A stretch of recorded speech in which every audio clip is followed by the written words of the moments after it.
My Digital Essay by Sarah Thompson. First, I'm going to talk to you about the course concepts and the role of technology in supporting student learning.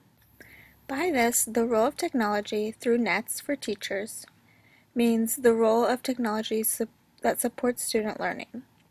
NET Standards for Teachers is a great way for teachers to engage students to improve their learning.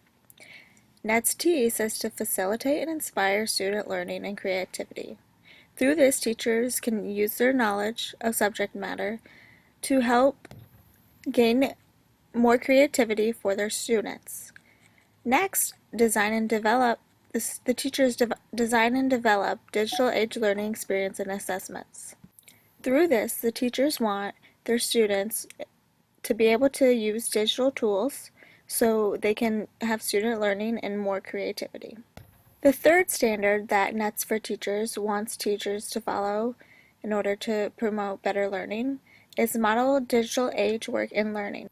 In this way, they want teachers to demonstrate how to use these kind of tools so their students can show their parents and experience this with their peers around them using digital media. The fourth one from NETS is to promote and model digital citizenship and responsibility. In this way, the teachers are to model and teach the right way to use technology and to teach the students digital citizenship. And the last one that I was taught about is to engage in professional growth and leadership. This one means for teachers to practice on their own and to grow themselves so they can demonstrate better situations for their students. Next is the role of technology for NETS for students.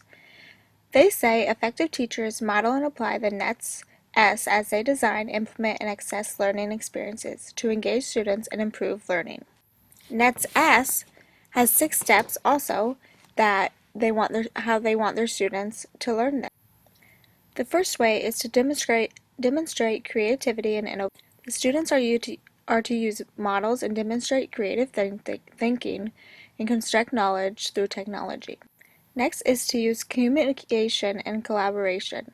Through this, students will use digital media so they collaborate with peers through digital environments and media.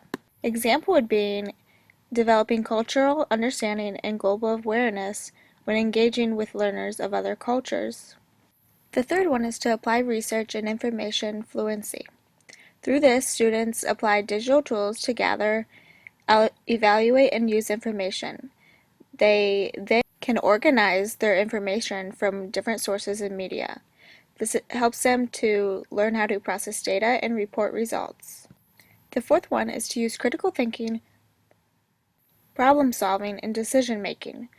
Through this, the students make up their own questions so they can investigate and plan their own way to develop their solution, collecting and analyzing data. The fifth one is digital citizenship, since that is very important, and the students are to understand the technology and how to practice legal behavior so they don't get in trouble for doing something wrong. And the last one is to demonstrate technology operations and concepts. In this, students understand and use technology systems. This way they understand different concepts and systems through technology. Next is the course concepts through digital citizenship. Digital citizenship is worthwhile to learn because you and your students will need to know digital citizenship. From digital citizenship, the 9 themes of digital citizenship can be defined as the norms of appropriate, responsible behavior with regard to technology use. The 9 themes are law, rights and responsibilities, health and wellness, security, access, literacy, commerce, communication, and etiquette. Based on law, I believe it is a crime or theft to illegally do certain things online. Examples would be hacking, spam, plagiarism, illegal music, and much more. Rights and responsibilities means the right for privacy, free speech, and appropriate manner. These examples would be having your own Facebook and wanting to post what you want, and then also having your own passwords. Security is when people can see your online things too. If you don't want them to see that, then you can make passwords or make them private or public, whatever you would like. Examples for security would be making your own passwords or locking your websites or making yourself private or unseen to public. From the 9 themes of digital citizenship, access is if someone has technology available to them or not. Examples are if someone has their own home computer, then they have access to a computer, or they have to go to the library, or a teacher provides them with it. As long as those students have some sort of access, then they should be good. Next, literacy. In my words, it is how much knowledge you have for using technology. Examples would be appropriate websites if one knows if the websites are appropriate or not, or if they should be on them using those at the time. Commerce is how people buy and sell goods online, and they could do that illegally. Examples of commerce are eBay, Chegg, Amazon, Walmart, but illegally ones would be gambling or porn. Communication is when people exchange information through electronics. This could be through text messages, emails, or instant messages as long as they are in the appropriate way. And etiquette is the standards and procedures available on electronics. Examples are teaching students to become a responsible person in digital society. As a teacher, I will want to help my students learn these as best as possible because they will need these when they are online and using digital tools. How will digital citizenship help an educator? Issues may arise through copyright, fair use, and digital citizenship in one's future classroom. In these example scenarios, what would I do in these situations?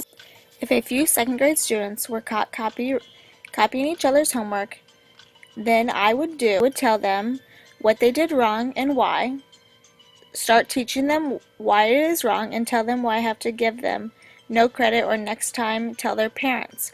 That is at a young age. That is what I would do. The next scenario is when students use computer time for social media while also cyberbullying. As an educator, I would tell them what they did wrong. Since they didn't follow directions, next time no computer time for cyberbullying. I would give them a punishment with reasons and tell their parents because it is a serious issue. And lastly, young students used copyrighted images on a presentation without credit.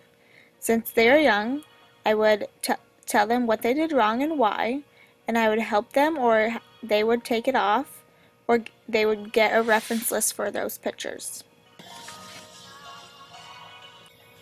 Next, I chose Course Concepts through Assistive Technology. This is from Edutopia's Assistive Technology Enhanced Learning for All by Lisa Wall. Assistive technology can help students that have many different disabilities succeed in learning. Assistive technology can help a student who can't speak and has limited movement to hit buttons on a device in order for them to express what they want to say. That way, a student could learn better through assistive technology by listening to devices. An example of an assistive technology device would be my favorite, a Delta Talker, or a device similar. Lisa said, the Delta Talker is a device that speaks in response to commands sent by head-mounted infrared pointer. In the future, assistive technology might apply in my classroom. As I major in elementary or special education, I will need to know how assistive technology can help my students and know how to use it myself. Learning about assistive technology is helpful to me because if my student in the future needs a device, then I can help look into those devices and help decide on what that student needs. After reading Out of My Mind and babysitting a girl with cerebral palsy who had assistive technology, it is important to me, so my future students can get the assistive technology they need. Through Instructional Technology's class experience for me, and the reading and materials, I learned a lot.